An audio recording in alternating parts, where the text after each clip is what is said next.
Now, the IT outage caused widespread disruption across multiple industries, resulting in significant financial losses. Several sectors were hit, incurring an estimated cost of $1.5 billion.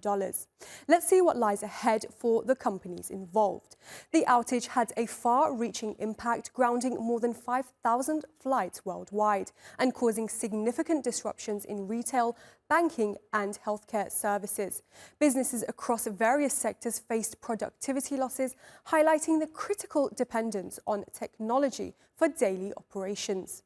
The financial repercussions of the outage are staggering, with total losses estimated at $1.5 billion globally. In the Australian state of New South Wales alone, the damage is estimated at $200 million. Companies like CrowdStrike are now facing potential compensation claims, which could increase the overall cost of the incident. As investigations continue to determine the responsible parties, lawsuits are expected. The long-term impact on CrowdStrike's reputation and the affected industries could mean robust measures are needed to restore trust and prevent it from happening again. For more on this, let's bring in Chris Winley, Chairman of Cybersecurity Association, joining us from Birmingham in the UK. Great to have you with us, Chris. Now, experts estimate that the cost of the outage globally could reach over $1.5 billion. Do you think this is the case, and how are the costs calculated? I think it's easily the case, actually, yes. And it's sort of interesting, actually, that when you go back to the SolarWinds hack of 2020, which was another supply chain attack, that case is still ongoing now. In that case, the CISO there was charged basically with failures basically for known cyber security and vulnerabilities. And that is, like, here we are in 2024, that's still ongoing as far as I know. Right now, and how are businesses likely to recoup losses? Well, they'll sue, won't they? Right, as you've pointed out, right? So like you say, there are going to be a lot of lawsuits here, and obviously they're going to have to prove, that CrowdStrike failed, right? I think there's some massive issues here. For example, if we consider what could have happened, right? I'm not saying this did happen, right? But let's say a bad actor, Russians or whoever, if you like, paid people in the software development part of CrowdStrike, if you like, to basically release malicious or faulty code, right?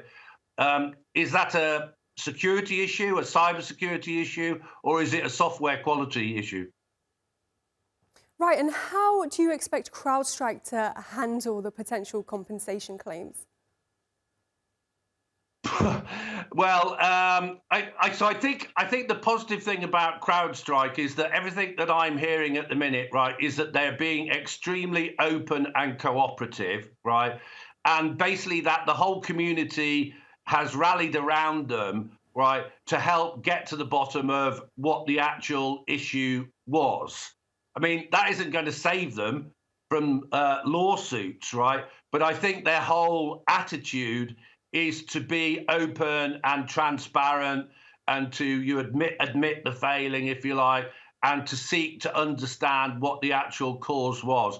I mean, this is really the only way to be in this, because if they try and hide this and that, it's just going to get worse and worse. In many respects, it's a positive thing for the industry, because we've been trying to highlight, particularly since SolarWinds in 2020, we've been trying to highlight in all of the most attacked countries, which are Ukraine, UK and USA, we've been trying to highlight the problem, the vulnerability of managed service providers and software as a service companies and that. And obviously, this has done it to dramatic effect. Right, and what kind of long-term economic consequences might businesses face? Well, unfortunately, there has to be like a strong manual element here, right? Which means that, you've got to get your staff involved to completely fix the problem. and then they'll probably have to look as well, actually, at upgrading systems, right? Because partly this was, a problem of older systems that are either out of date or beginning to go out of date. So they're going to have to look at upgrading both their hardware and their software systems. All of the companies that are involved, they'll then basically have to review, whether or not they should continue using CrowdStrike. CrowdStrike are going to have to prove to all of their customers all over again that they're the right people to deal with. And of course, CrowdStrike customers include the Department of Defense in the US. All right, Chris Whitney, Chairman of Cybersecurity Association. We'll have to leave it there. Thank you very much for your analysis. Very welcome. Have a good day.